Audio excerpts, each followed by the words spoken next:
Comenzamos pues nuestra clase en el nombre del Padre, del Hijo y del Espíritu Santo. Le damos la bienvenida a todos ustedes, le damos la bienvenida a los hermanos que hoy, a partir de hoy, se sintonizan con nosotros en diferentes lugares de América Latina y del mundo donde tienen internet, así que ellos van también a participar con nosotros en esta clase a partir de hoy. Estábamos estudiando en todos estos días el capítulo 6 del primer libro de Reyes, que es la construcción del templo de Salomón en todas sus facetas. Nos detuvimos en el capítulo 6 para explicar el funcionamiento del templo.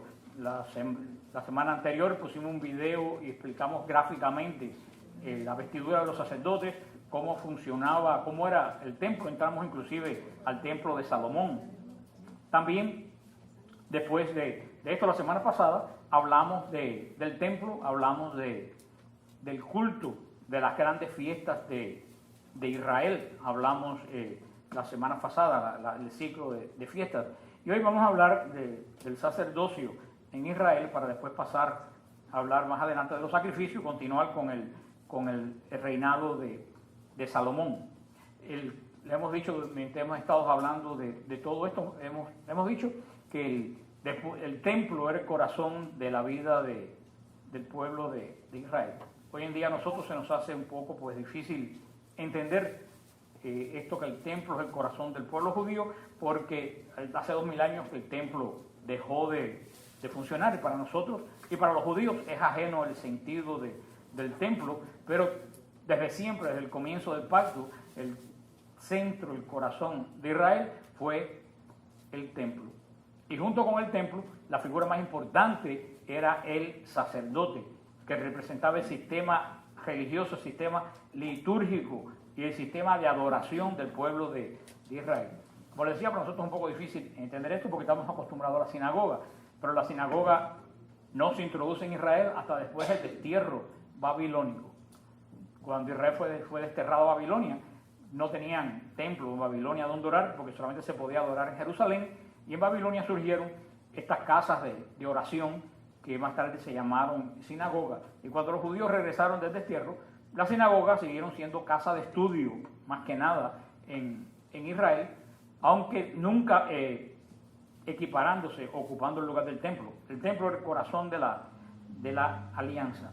Después de la vuelta de Israel, lo hemos hablado algunas veces, el judaísmo se corrompió en Babilonia. El judaísmo que conocemos hoy no es el judaísmo mosaico. Hemos hablado anteriormente que el judaísmo que conocemos hoy es el judaísmo talmúdico. Hoy el judaísmo no se guía tanto por la ley de Moisés como por el Talmud. Por eso, ¿y qué cosa es el Talmud? Una corrupción que hubo en Babilonia del judaísmo de Moisés. Se mezcló con una cantidad de situaciones y cultos esotéricos de Babilonia. Y de ahí surge la cabala y todas esas cosas que no son propias ni original del pacto de Dios con Israel. Por eso hoy en día le dije que el judaísmo que conocemos talmúdico, no es mosaico. Poco entendemos de lo que era el judaísmo mosaico de Israel. Pero la sinagoga no tenía poca función en Israel, solamente en los lugares lejanos, solamente para leer la Torá el sábado. Pero el culto, el corazón de Israel, hasta el año 70 de nuestra era, fue el templo. Y después del templo, la figura más importante, el sacerdote, que es de lo que vamos a hablar hoy. En este periodo donde seguía funcionando el tabernáculo, el ministerio del sacerdote ya estaba definido en la ley revelada por Dios a Moisés desde Éxodo 29. Si ustedes, cuando estuvimos estudiando, si ustedes van a Éxodo 29, van a ver cómo el Señor establece todo un ritual para ungir a los sacerdotes de Israel por imposición de manos, por unción, con el crisma, por vestir los ornamentos sacros que vimos hace 2 semanas físicamente, que eran muy parecidos como se visten los obispos hoy. Desde el Éxodo 29 hay todo un sistema, se establece todo un sistema litúrgico de sacrificio en el pueblo de Israel, y lo hemos hablado también varias veces en el grupo, que sin sacrificio no hay adoración. Por eso el sistema de adoración de Israel estaba basado casi todo en los sacrificios. Y no solo los sacrificios, también el perdón de los pecados era también a través de una liturgia de sacrificios. Y esa era la principal tarea del sacerdote, mantener el sistema litúrgico de adoración y sacrificial del tiempo. También era una de las funciones de los sacerdotes mantener el tabernáculo, mantener todos los objetos litúrgicos del tabernáculo funcionando, dirigir a la tribu de Leví para que tuvieran que ver, para todo lo que tuviera que ver con el mantener la vida espiritual del pueblo de Israel. Se establece entonces que desde Aarón hasta el tiempo de Salomón, la adoración, tenemos que tener esto claro, giraba alrededor del templo y el sacerdote. La vida espiritual del pueblo de Israel dependía casi totalmente en la guía que le dice el sacerdote. El sacerdote también era guía del pueblo de Israel. El sacerdote en la antigua alianza es el que invita, enseña, exhorta y promueve la verdadera adoración a Dios. Recuérdense que el trabajo de Israel era el trabajo de la adoración. Cuando el Señor lo llamó del desierto, que saliera del desierto, saliera de la esclavitud de Egipto, a adorarlo en el desierto. Por eso es que mientras había templo y sacerdotes, los judíos mantuvieron esta actitud profunda de adoración que se ha perdido en el judaísmo. El judaísmo, lo que básicamente hoy en día es una actitud intelectual de Dios. Se ha ido perdiendo el sentido de adoración de Dios. ¿Por qué? Porque se perdió el templo, que era el lugar de adoración. Cuando el templo desaparecía, como en la época de las grandes persecuciones y los exilios, los sacerdotes dejaban su ministerio. Y como consecuencia que el sacerdote dejaba el ministerio, el pecado controlaba la vida de los sacerdotes y la vida del pueblo, y casi siempre terminaba en una corrección de Dios. Esto fue lo que sucedió cuando los babilonios destruyeron el templo de Salomón en el año 600 a.C. Y después, cuando Zorobabel y Nehemías regresaron del cautiverio hacia los años 460 para reconstruir el templo de Israel, en ese periodo de tiempo la vida de adoración de Israel decayó notablemente por no haber templo, y al no haber el templo, los sacerdotes no tenían la función principal de ellos, que era mantener la adoración. Viendo, como introducción, viendo las funciones sacerdotales, los textos bíblicos atribuyen a los sacerdotes una gran diversidad de funciones. La primera función de los sacerdotes en Israel era el oráculo. Era el oráculo. Esa era la primera atribución del sacerdocio antiquísimo, desde la bendición que da a Leví en Números. Era el transmitir, cuando digo oráculo, no es adivinación, es transmitir la voluntad de Dios a Israel. ¿Se recuerdan? Y lo hablamos al principio, la voluntad de Dios en Israel se consultaba a través del Urim y el Tumim, que eran las dos piedras que el sumo sacerdote llevaba puesto en el manto. Y se acuerdan que en grandes dificultades se le preguntaba a Dios y se tiraba el Tumim, el Urim, y según cayera uno u otro, era si Dios aprobaba o Dios desaprobaba. Esta práctica el Señor la prohibió porque terminó siendo una práctica adivinatoria. Y el Señor la prohibió en Israel. O sea, vemos como cosas que son buenas se pueden terminar mal. Como la serpiente de bronce, era algo bueno y terminaron haciendo un ídolo. El Tumim y el Urim, que era la forma de hablar con Dios, la terminó haciendo en Israel parte de un sistema adivinatorio, y el Señor lo elimina.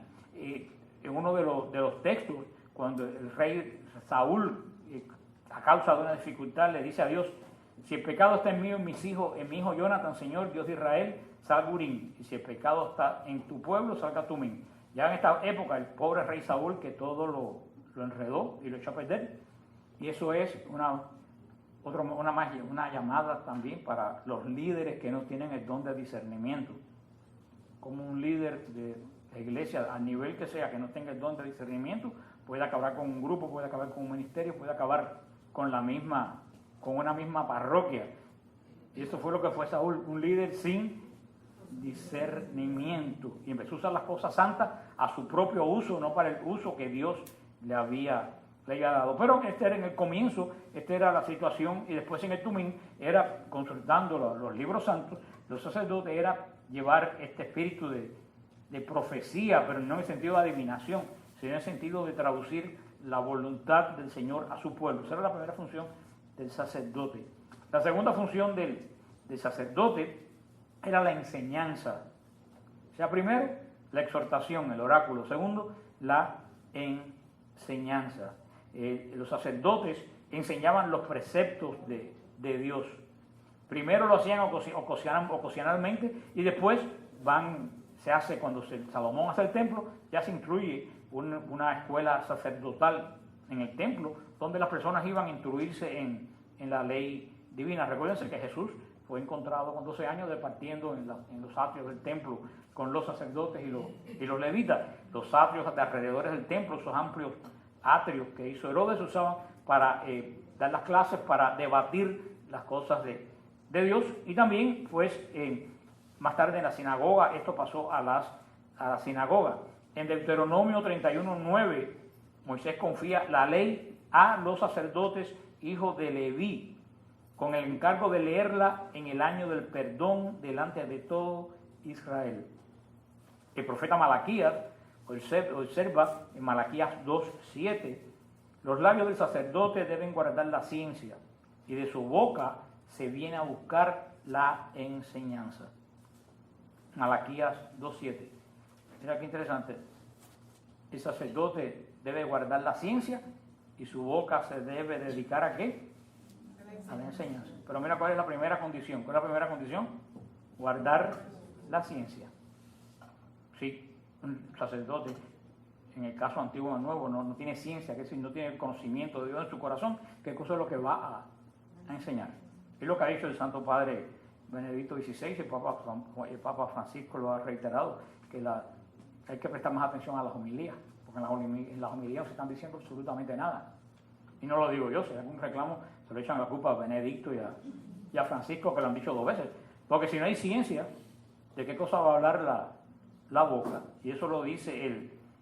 Pero Malaquías también critica en este punto a los sacerdotes de su tiempo, pues esta función de enseñar de los sacerdotes de Israel también cayó en desuso. ¿Y qué sucedió? Que como los sacerdotes no enseñaban, los sustituyeron los doctores de la ley y los escribas.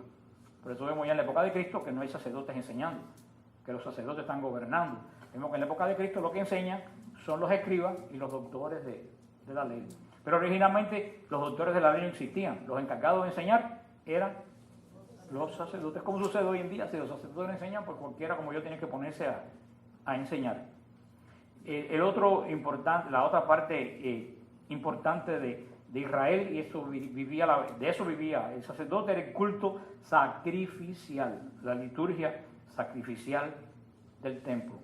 En todo el libro de Deuteronomio, sobre todo Deuteronomio 33, donde dice, hacen subir el incienso ante tu rostro y ponen los holocaustos sobre tu altar. Cuando estudiamos el libro del Levítico, el libro del Levítico da instrucciones detalladas sobre el modo de ofrecer todos los sacrificios. Vamos a ver después cuáles eran los sacrificios de Israel. ¿Se recuerdan que les dije que el libro del Levítico era como el misal romano? Todos los sacramentos, toda la liturgia de la iglesia, el sacerdote debe de ir al misal romano, porque nadie tiene poder para alterar la liturgia. Así que el libro del Levítico, que era un manual litúrgico del pueblo de Israel, que es un libro hermoso cuando se lee bien leído. Los sacrificios de Israel que hacía el sacerdote, sobre todo eran 2 tipos de sacrificio. Uno que se llamaba corbán y otro que se llamaba olá. La misión del sacrificio de corbán era de acercar.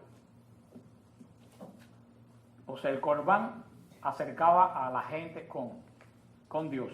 El sacrificio de corbán era los sacrificios por el perdón de los pecados cometidos contra otros, los sacrificios de reconciliación. Y el sacrificio de olá era ascendente. El sacrificio de olá era el sacrificio que subía a Dios, esa era la expiación del pueblo, las acciones de gracia. O sea, 2 tipos de sacrificios en Israel, el corbán y el olá. Salomón vamos a ver después cuando hablemos ahora de la consagración del templo, Salomón ofrece sacrificios en diferentes circunstancias. Ofrece un sacrificio gigantesco cuando termina el templo.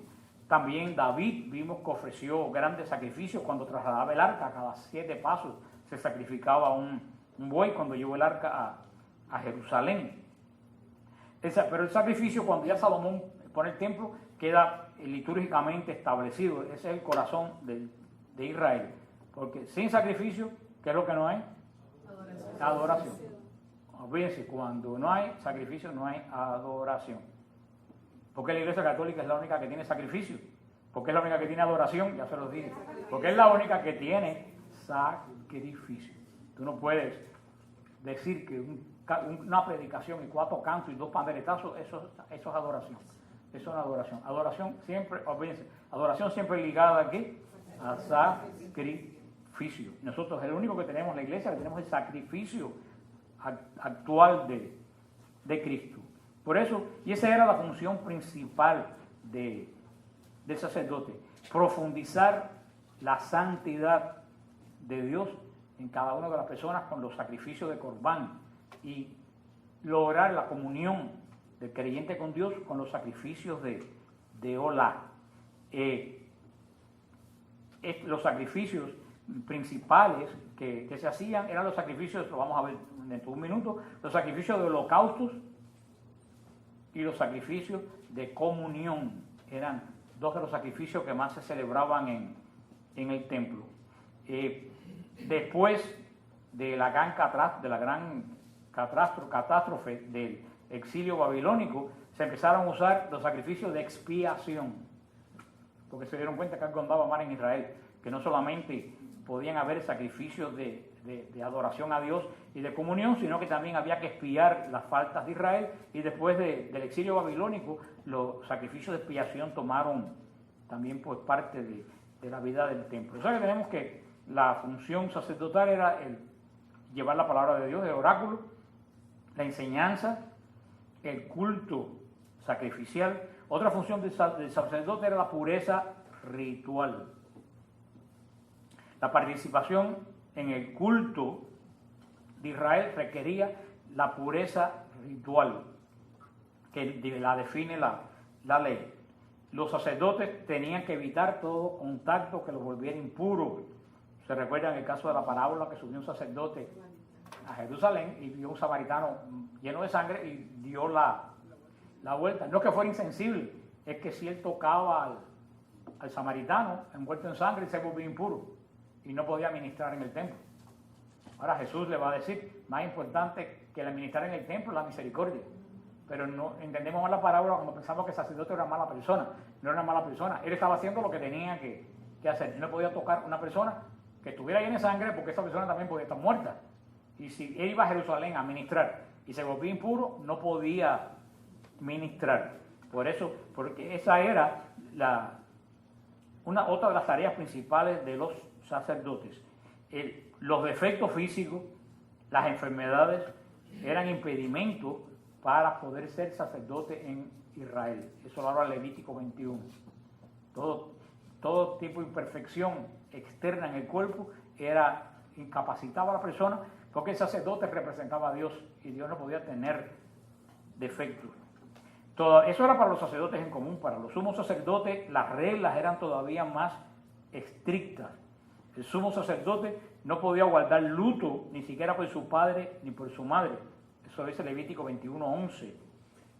Eran unas reglas de purificación muy estrictas. Por eso terminaron haciendo un puente de la casa del sumo sacerdote al templo, para que ni siquiera rozara a las personas caminando por la calle, para evitar que se volviera impuro, porque cualquier persona que te rozaba, si esa persona tenía un problema que echara sangre, pues volvía impuro al sacerdote.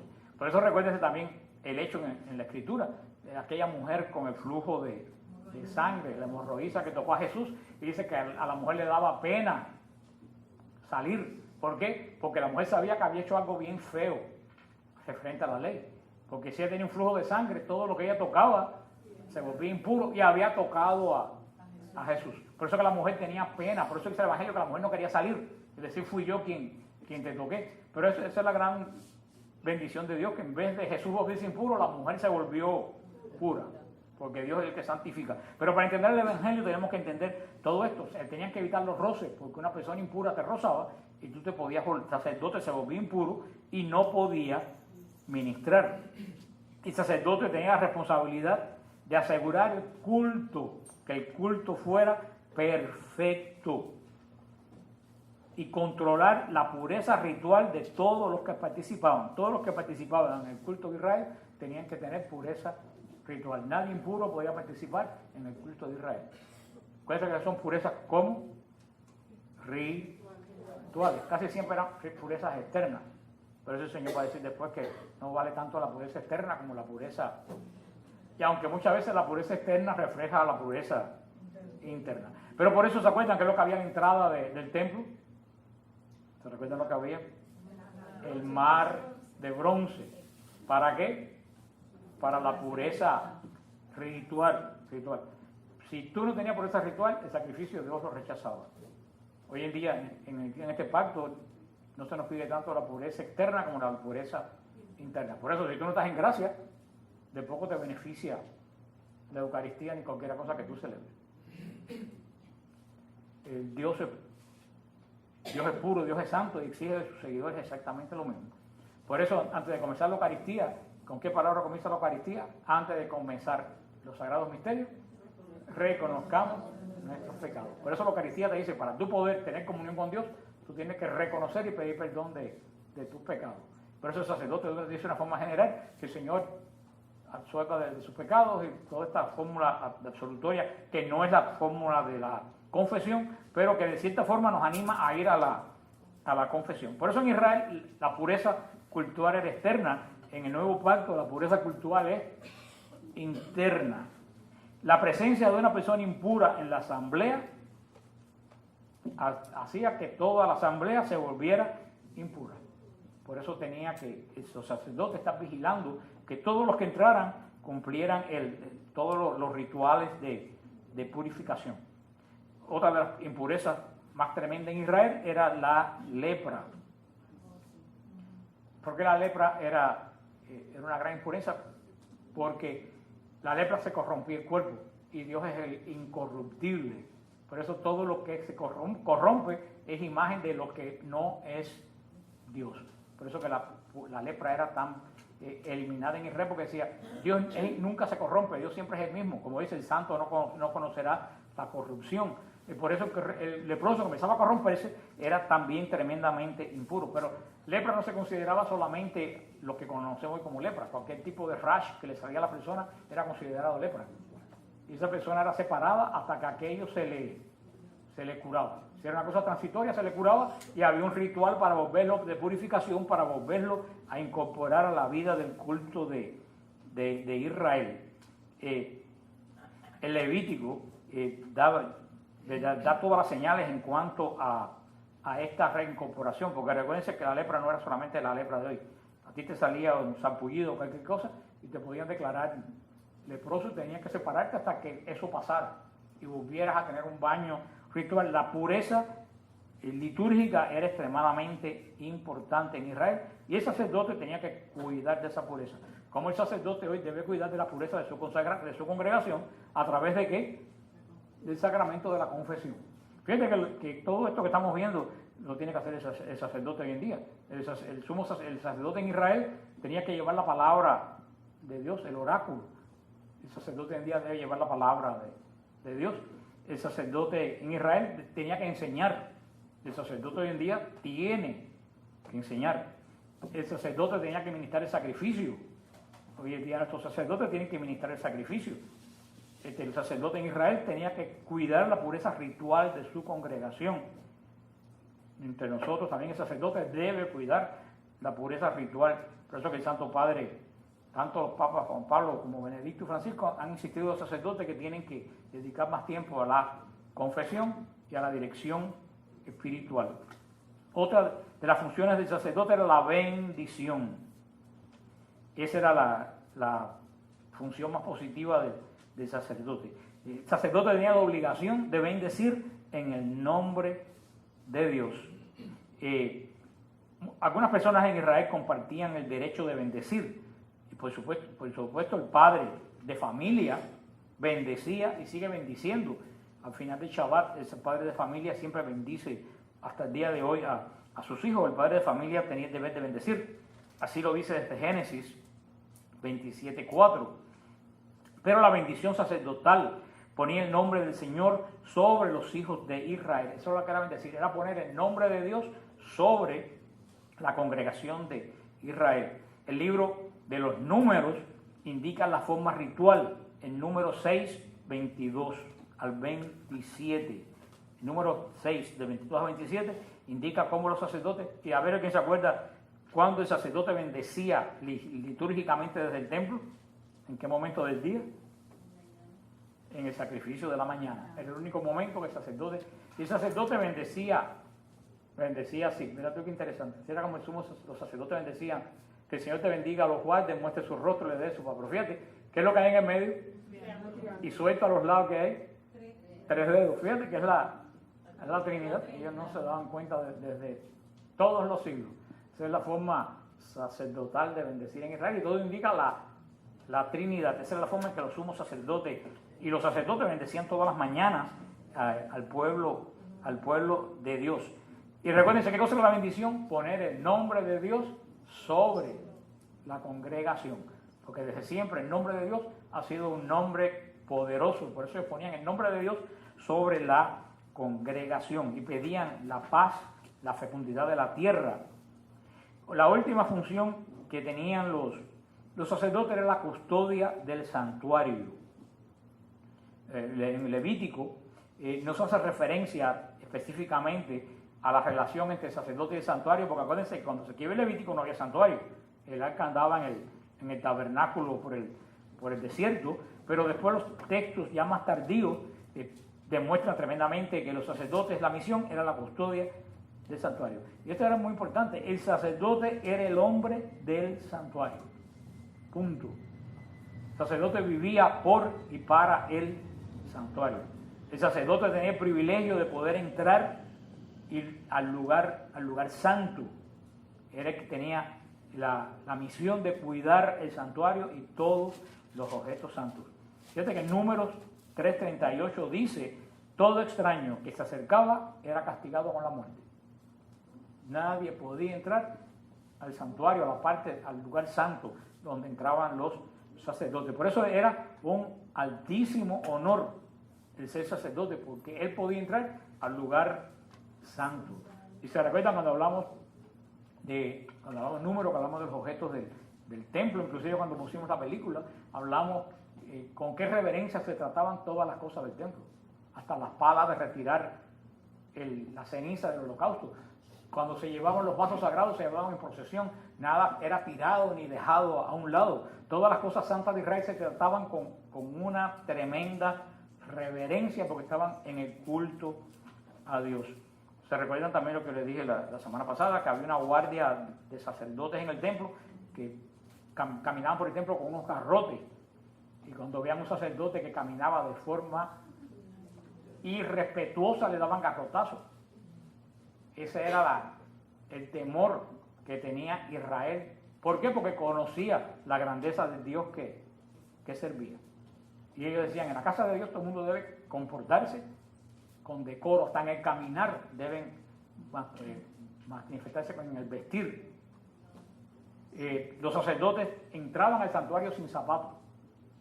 O sea, en Israel había una gran... Yo acabo de escribir un tema que lo puse en el website de nosotros, que yo puse la falta de la sacralidad. Como nosotros, en nuestra iglesia, lo que se ha perdido es esto. Lo que se ha perdido en nuestra iglesia es lo que había en Israel. ¿Qué es lo que había en Israel? Respeto a las cosas santas. Por eso en el templo de Israel, todo lo que iba al templo de Israel, que había caminado de tan lejos, lo que iba la gente al templo de Israel era a orar. A orar, habían llegado a la casa de Dios. Los sacerdotes se mantenían con un tremendo respeto, con las cosas sagradas se trataban con una gran reverencia. Y en el tema ese que yo escribí, que me imagino, ¿cómo se llama, Jorge? La sacralidad. La sacralidad en la iglesia. La sacralidad en la iglesia. En la iglesia se ha perdido totalmente eso.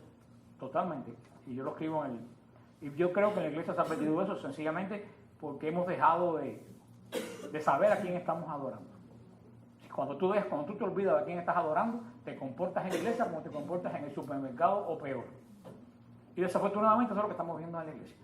Y tristemente los que se portan peor y los que más ejemplos dan son las personas más comprometidas en la iglesia. La gente de los grupos de acción carismática, la gente de Maús, la gente que son los principales, son los que más gritan y son los que más hacen falta de reverencia en la iglesia. Y es verdaderamente, lo que está pasando en la iglesia hoy en día es verdaderamente escandaloso. Ya yo le diría que ni grave, escandaloso. En la comunión de mis sobrinitos el otro día, el padre en la comunión tuvo que mandar a callar 2 veces porque aquello era un circo. Y en mi misma iglesia, que hay bastante silencio, había un bautizo el domingo y aquello fue verdaderamente, yo digo, pero es que uno no se comporta así ni siquiera visitando la casa de una persona. ¿Qué es lo que está pasando? Tuve hombres entrar, son preguntas retóricas, no es para ustedes, son preguntas que me hago yo para que ustedes piensen. Yo pregunto por ustedes para que ustedes piensen en la mente. Veo hombres entrando a la iglesia con la gorra puesta, pero nadie sabe que cuando uno entra a la casa de Dios no puede tener nada en la cabeza. No tuvo abuela que se lo enseñara. Pero es que son cosas básicas. Yo veo gente que entran a mi parroquia que van a ver a San Judas, que debían quitar a San Judas de ahí del altar o cerrarlo. Gente que van a ver a San Judas y pasa delante del altar. Pero tú no sabes, por lo menos, aunque tú no sepas qué hay ahí, si tú vienes caminando y ves una cruz grandísima, el sentido común no te dice que por lo menos debes pararte y mirar qué cosa es lo que hay. Entonces, en la iglesia mía, la gente puede entrar por el pasillo que está la capilla de San Judas ahí. No. Ellos vienen por acá, atraviesan en medio de la iglesia, en el medio de la misa. Digo, pero me dicen, no, porque son gente que son de la calle. Pero tú sabes lo que en mi época la gente de la calle se comportaba con más miedo en la iglesia. Porque entraban con temor. ¿Qué ha pasado? ¿Qué ha pasado? Y la culpa no es de la gente de la calle, ¿sabes quién es culpa? De nosotros, que somos los primeros que hemos desacralizado en la iglesia. Una falta de respeto increíble. Y yo me preguntaba en ese tema, que los invito a leer, que es lo que yo creo que sencillamente todo viene de que nos hemos familiarizado demasiado con Dios. No, porque el Señor, Jesús es mi amigo, es mi socio. Ahí empezó el problema. Jesús no es tu socio, no es tu amigo. Jesús es tu Señor. Y se lo dijo a la Magdalena, no me toques. No me toques. Con esa falta de respeto hacia las cosas santas se ha introducido el desastre que tenemos en la iglesia, que yo no sé quién lo va a recoger, ni quién lo va a arreglar en este momento, porque de verdad que solamente una obra gigante. Porque los mismos carismáticos que dicen que nos hemos renovado por el Espíritu Santo también gritan en la iglesia, y no digo gritando oración, gritando cuando se acaba la misa. ¿Qué espera? Yo no sé, sinceramente, cada vez me alarmo, y no solo aquí, yo estaba en Albas de Tormes, en la tumba de Santa Teresa, en este viaje que hicimos ahora, y es una peregrinación como de 300 españoles, todos mayores de edad. Y yo no he visto en mi vida gritería tal, ni siquiera en Miami, como aquellas señoras allí. O sea que lo que veo es una cosa que yo creo que es generalizada. Se ha perdido y hemos hablado varias veces de eso, se ha perdido la sacralidad. Hemos perdido la noción de qué cosa es santo. ¿De qué cosa es santo? Entonces vas al teatro y ves que todo el mundo está callado en el teatro. Y todo el mundo habla bajito en el teatro. ¿Quién te ha hecho pensar que la iglesia es una feria? Y no vamos a hablar ni siquiera de la forma de vestirse. Y también los sacerdotes no hablan de eso porque tienen miedo que la gente se ponga brava. Entonces, si los sacerdotes le enseñan a la gente porque tienen miedo que se pongan bravos, tendremos siguiendo un pueblo totalmente desacralizado. Y también todo surge, yo se lo he dicho un montón de veces, porque hemos quitado, ¿qué cosa? Los signos. Si tú quitas los signos, hablamos ampliamente de eso, la persona pierde el camino. Si de nuestras iglesias hemos quitado todos los signos sagrados para que los protestantes vinieran y los protestantes no vinieran, y perdimos la identidad católica. Entonces, si tú entras a una iglesia que parece un Publix, te comporta, no, es que sinceramente, tristemente, la gente en la iglesia se comporta peor que en el Publix. El Publix es un supermercado. Yo no he visto en el Publix la gritería que yo oigo en la iglesia. tenemos un problema muy grande. Y de verdad tenemos un problema muy serio en la iglesia. Y si el Papa Francisco, que oye lo que todo el mundo dice, que llama a todo el mundo, yo digo, a ver si el Papa un día me oye a mí.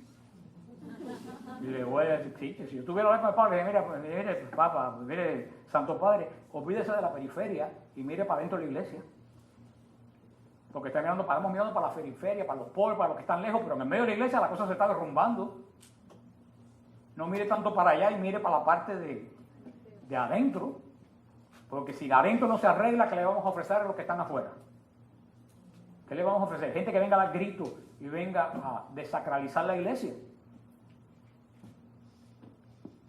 En Israel, cuando se fundaba un santuario, enseguida venía un hombre consagrado a custodiarlo. Esto desde la época del tabernáculo, cuando el Señor estableció el tabernáculo en el desierto. ¿Se recuerdan? En la primera época había muchos santuarios. ¿Se acuerdan de alguien que construyó un santuario? ¿Quién era? Jacob, en Betel, cuando ungió la piedra y dijo, lugar terrible es este.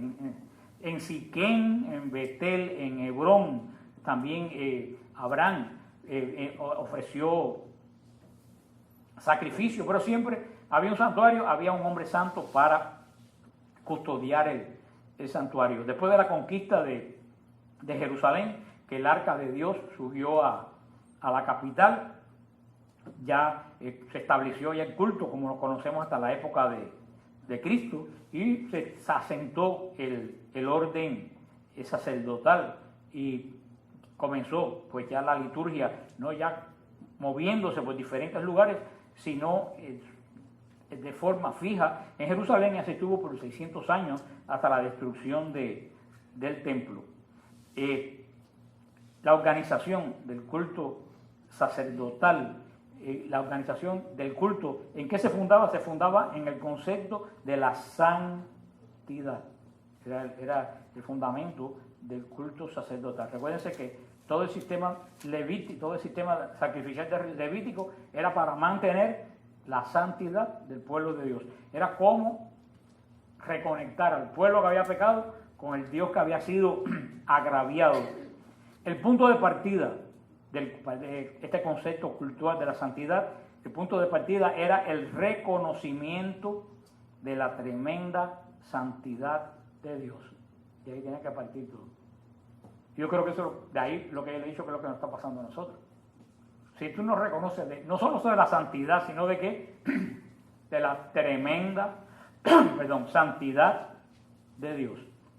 Yo creo que hoy en día que nosotros nos estamos enseñando al pueblo la tremenda santidad de Dios y la tremenda santidad de Cristo presente en el sagrario. Yo creo que de ahí surge absolutamente todos los problemas que tenemos, ¿no? Basándose en lo que dice el Señor en el Levítico 19:2, sean santos porque yo tu Dios soy un Dios santo.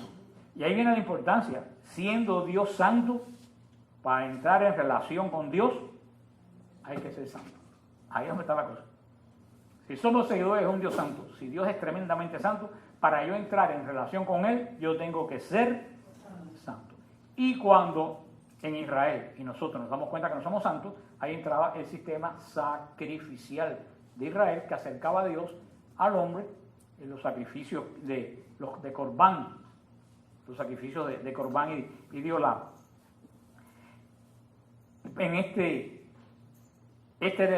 la existencia ordinaria del templo, llevar la santidad de Dios a los hombres a través del sistema sacrificial. Y así debe ser en nuestra iglesia también, que es heredera del templo de Israel.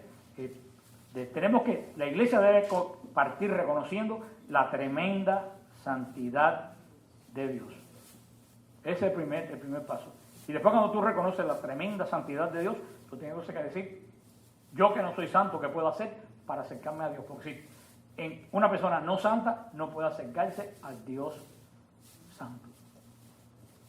Y ahí es donde comienza la reverencia. Para alcanzar este fin de la santidad en el culto de la antigua alianza, tenían un sistema de elevación de la santidad en camino de la santidad para acercarse a Dios. Y comenzando con este sistema de santidad, de las 12 tribus, una sola tribu fue separada de las demás tribus para el servicio litúrgico. ¿Qué tribu? Levi. Cualquier tribu no podía servir al Señor. Para servir al Señor, la tribu de Levi. ¿Qué fueron qué cosa?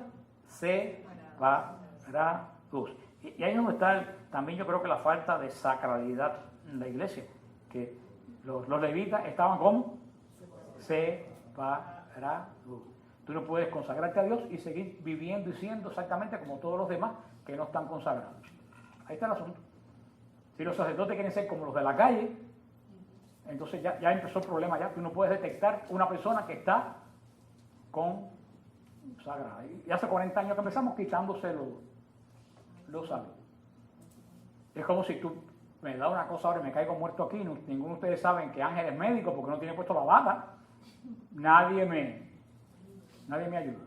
Ahora, si Ángel está ahí, no quiere decir Ángel que tenga que andar con la bata el día entero. Pero si Ángel está ahí con la bata y a mí me da un dolor, ¿qué es lo que hacen inmediatamente todos ustedes? Ángel. Pero si los sacerdotes andan desapercibidos entre el pueblo de Dios, ya se perdió la señal de que hay gente que han sido separados. Y si para cómo nosotros no tiene hábitos, si para cómo se comporta exactamente igual que los demás. Y yo se lo digo, una persona separada tiene que comenzar por separarse. Yo que no soy sacerdote, ni soy absolutamente nada, yo no voy a comer, ni voy a fiesta a casa de nadie. Yo nada más que voy a casa de alguien cuando hay un muerto o un enfermo. Así que si me ven llegar, ya saben. ¿Tú sabes por qué? Porque en ese relajo de la fiesta y la comedera, ahí es donde empieza la falta de respeto. Ahí es donde comienza la falta de respeto. Y eso es lo que ha pasado, Señor. Si tú te separaste para Dios, no te vuelvas a mezclar con la gente. Piensan que eso es agradable a la gente. Tú sabes qué pasa de esa mezcladera de los santos con la gente, que la gente termina perdiéndole el respeto a los santos. Porque vamos a tener en cuenta que el sacerdote tan sinvergüenza como él le pierde el respeto. Pero mientras no se entere, tiene el sentido de santidad que debe de tener. Eso sencillamente. Es que fíjate, todo este sistema de sacralización de la iglesia ha comenzado de una forma muy sutil y poco a poco, sin que nadie se dé cuenta. Y todavía ahora que estamos en un momento crítico, mucha de la gente sigue sin darse cuenta. Pero todo comenzó por un querer ser, que la iglesia ser como el mundo. Ahí comenzó todo. Cuando en los años 60 dijeron, la iglesia tiene que ser igualito que el mundo. ¿Y cómo terminamos? Igualito que el mundo, peor. Tan sinvergüenzas son los de afuera, la gente de afuera se santificó, no, la iglesia se corrompió. Y eso fue lo que dijo Pablo VI en el discurso del 29 de junio del 70 y pico, cuando dijo, abrimos las ventanas para que entrara la luz y lo que entró fue el azufre del infierno. Pablo VI lo dijo, no lo dije yo. En el 76, y el humo no se ha ido. Desafortunadamente, el humo no se ha ido. Esa familia de Leví y de Aarón habían sido, fíjate que la Biblia dice continuamente la palabra apartados. ¿Para qué? Para los sacrificios. Y este lugar del encuentro del sacerdote con su pueblo, el sacrificial, no se podía hacer en cualquier lugar, solamente en un lugar sagrado. O sea, en un lugar separado de la parte profana. Tenía que ser. ¿Qué pasó con la Eucaristía? Empezamos a celebrar la Eucaristía en los comedores de la gente. En la misma mesa que jugaban dominó y que hasta 40. Una misa ahora aquí. Menos mal que eso se prohibió. Ya no se pueden celebrar misas en las casas, pero hasta hace poco se estaba celebrando. Tú sabes, todo eso dio camino a qué? A la desacralización. Mira lo que dice en esto de Israel. El encuentro entre el sacerdote, el que ofrecía el sacrificio, no se podía verificar en un lugar cualquiera, sino en un lugar sagrado. Es decir, separado ¿de qué? De lo profano. De lo profano. Por eso, la semana que viene vamos a comenzar a estudiar los sacrificios que los sacerdotes hacían cómo eran los sacrificios, cómo se realizaban. Los sacrificios, o sea que va a ser interesante lo que vamos a ver a partir de la semana que viene. Si terminamos la semana que viene los sacrificios, pues ya seguiremos con el reinado de Salomón, pero hemos hecho un estudio de más de un mes sobre el templo y sobre el sistema sacrificial del templo. ¿Por qué es tan importante el templo? Lo dijimos, porque el templo es prefigura de ¿quién? De Cristo. El templo es prefigura de Cristo. Por eso que nos hemos detenido tanto en lo que es el templo, vamos a terminar con la liturgia del templo. Por eso terminamos en esta noche aquí, comenzamos la semana que viene en el nombre del Padre, del Hijo y del Espíritu Santo. Amén. Antes de